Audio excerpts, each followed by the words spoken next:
Yo, what is up guys, and welcome to InfernoKun here with my review discussion talking about all the aspects of The Walking Dead A New Frontier and giving you guys my opinion on all the aspects, of course, in these episodes, ties that bind part 1 and part 2.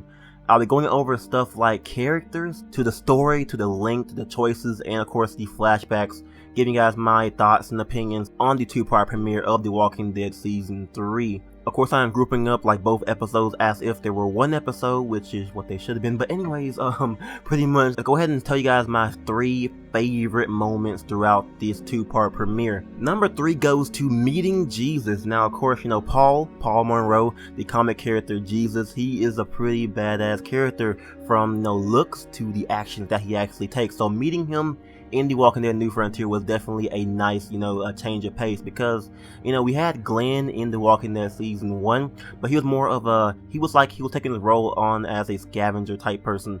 But of course, we have Jesus here who is pretty much just, breaking cuffs and jumping off of walls and just flipping walkers, and it was definitely really awesome. So meeting Jesus, although he was a canon comic character, it was definitely nice to see him as a hostile person we probably couldn't trust, and it made for an interesting dynamic on why he's actually watching us and why he wants to go this way and stuff like that. It was really, really interesting. So seeing Jesus is probably one of my favorite moments in, episode 2. Let's go ahead and talk about my second one, which of course is the reveal of David being the leader of the New Frontier. This one was kind of a given, but also a shock because we didn't really have any kind of indication on what happened to David, and to see that he's actually the leader of the New Frontier and they actually killed his daughter in episode 1, that's gonna be a shocking narrative, a plot point that could happen in episode 3 because of course they shot his wife Kate and his daughter Mariana. And that makes it very interesting on what's going to happen in future episodes when David finds out, Badger might have done it, or, it's going to be very, very interesting. So that was one of my favorite moments, just revealing him and the, the plot points it actually generates with him being the leader of the New Frontier. So go ahead and talk about my last favorite moment. My number 1 favorite moment, of course, is a sad one. Of course, it has to be Mariana's death. Now, of course, I was very devastated because she was an awesome character, my favorite character in episode 1.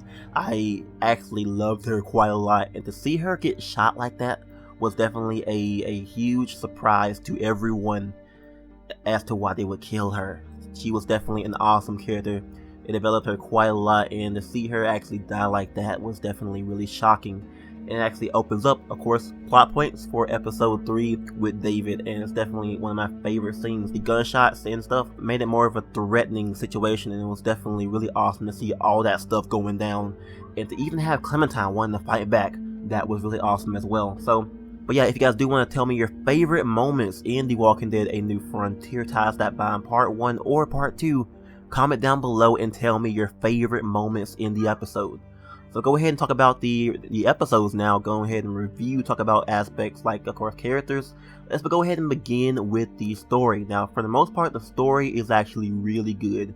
Javier, definitely a really, really, really awesome character. Like, I didn't expect to actually like Javier as much as I do. He's actually a pretty chill, pretty well-balanced guy in terms of family and survival and all of that stuff. They actually made him into a very likable, a very cool, collective character like Lee was. Definitely is a little homage to what Lee was, and he's definitely really like the emotion, the realism that he displays is actually really great, and I really love playing as Javier, even though I would like to play as Clementine a bit more. But anyways, for the most part, the story, of course, focus on family and Javier's family, so it's definitely really awesome. As of right now, I'm not sure where the story is actually going.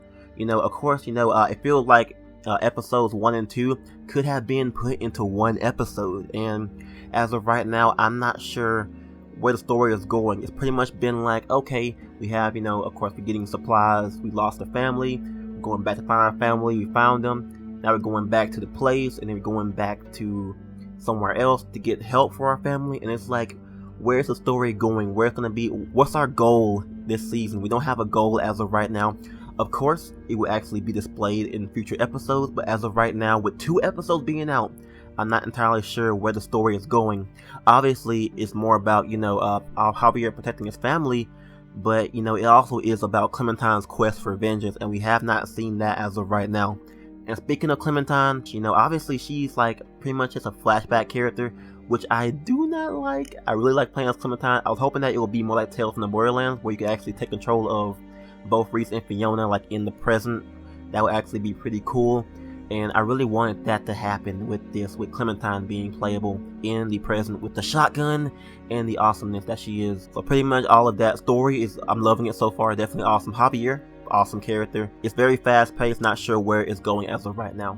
But speaking of, you know, flashbacks, like I said earlier, the flashbacks. So go ahead and jump into the flashbacks. Now, of course, you have flashbacks depending on who you chose at the end of Walking Dead Season 2. Whether you chose Jane, Kenny, or the alone ending. Go ahead and begin with the alone ending, because why not? I mean, you're stuck with AJ, you're alone, you have nobody, and you pretty much are looking for food, which is very weird, okay? So you're looking for food, and Clementine puts AJ in a car, which I remember people criticizing Jane for. She put AJ in a car and put him in danger. Did Clem do the same thing? I don't know. I mean, obviously Clem had a better reason to find food. Definitely to find food was a better reason than what Jane had. But it's kind of ironic that Clementine did the same thing Jane did, but for a better reason, to find food, and AJ was kind of being a bit too intrusive.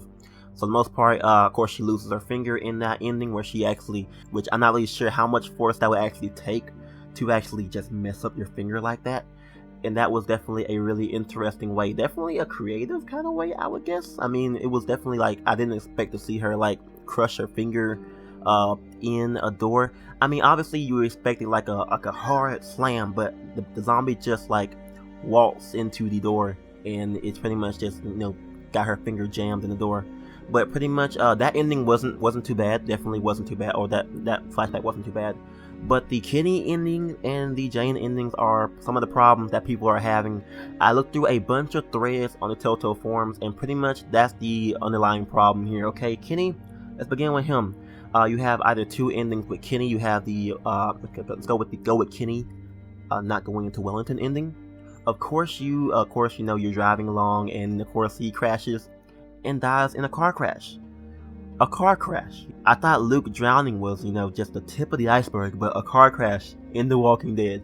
No, but anyways, that was definitely not really the best way to do that. It felt like it wasn't really written too well, because Kenny, he survived getting his just face gashed in by Carver. He survived a little alleyway full of walkers, and he gets killed by a car crash. That is some of the most ridiculous things I have ever seen, and he just dies.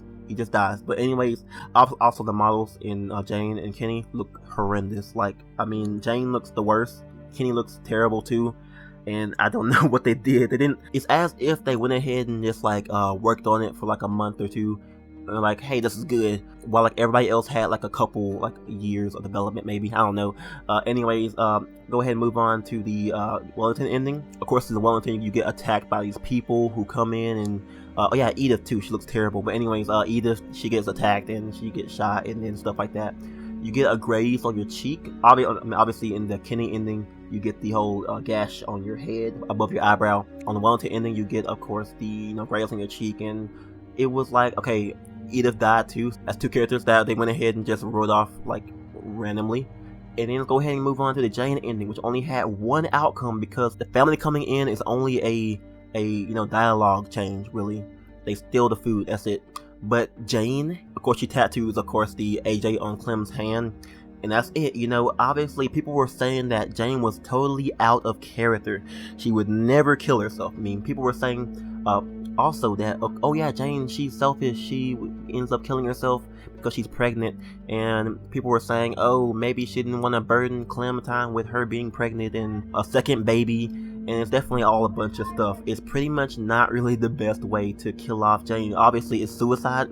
She kills herself, and that's probably, I mean, Kenny and the Kenny and Jane like flashbacks were not written very well. The gripes I had with the endings isn't because they actually died. Okay, I'm okay with that. You know, Jane and Kenny die, I'm okay with that. I mean, I don't really care, because it will be kind of hard to incorporate them into season 3. That's extra dialogue changes and animation changes and scene changes and a bunch of stuff that would be too hectic in a monthly or a bi-monthly schedule. It's definitely too much to handle. I mean, people were saying, oh, why even do it if you can't handle it? Well, I mean, that's a good question. But anyways, pretty much that's what I think about that. My problem is that Jane and Kenny's deaths, they were not written very well. If the New Frontier actually came and like shot Kenny and shot Jane, that would be a whole lot better because that actually adds to the story. But you know, the Jane and Kenny deaths didn't add to the story at all. All it did was made Clementine more of a loner, more of a hard ass, more of a badass person.